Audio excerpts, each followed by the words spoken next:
Hi, David here from the Pavilion. I'm just putting together a small video just to explain the benefits of the Weber fire pit, which we sell here at the Pavilion.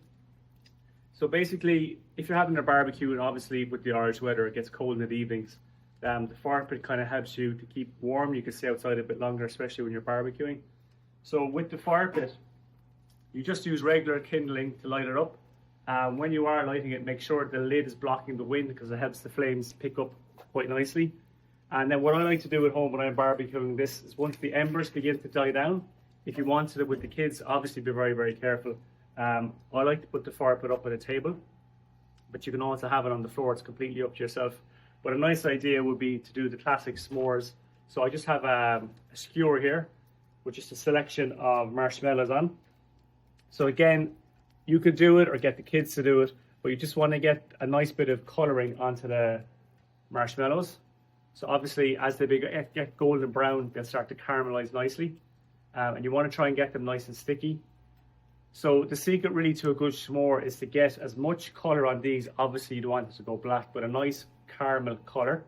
And then what I'm going to do is once they've caramelized, I've got 2 homemade cookies that we make here in the Pavilion. And I'm going to squash the marshmallows in between the cookies, which I'll show you in a sec. So I'm starting to get a bit of colour here now.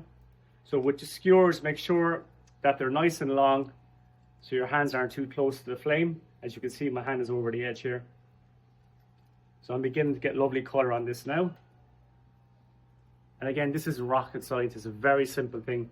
The main aim of the fire pit is to just have a bit of heat. It creates a nice atmosphere in the garden in the evenings. So you can see now they're starting to caramelize nicely. So if you just follow me here, what I like to do is I just get 2 cookies. I push the marshmallows down, straight like that. Smash them down like this. And then there's a little piece of heaven there. Obviously, not great if you're trying to get beach body ready, but they do taste delicious. And then also when you're finished with the barbecue or with the fire pit, if you want to kill the flame, you simply put the lid on top. Because there's no vents like a barbecue, it kills all the oxygen. And it'll just burn itself out and you can head inside nicely and relax. So again, it's a nice option from the Weber family. And if you want to call up the Pavilion and have a look, ask for Finbar or myself and we'll talk you through the product. Thanks a million, bye.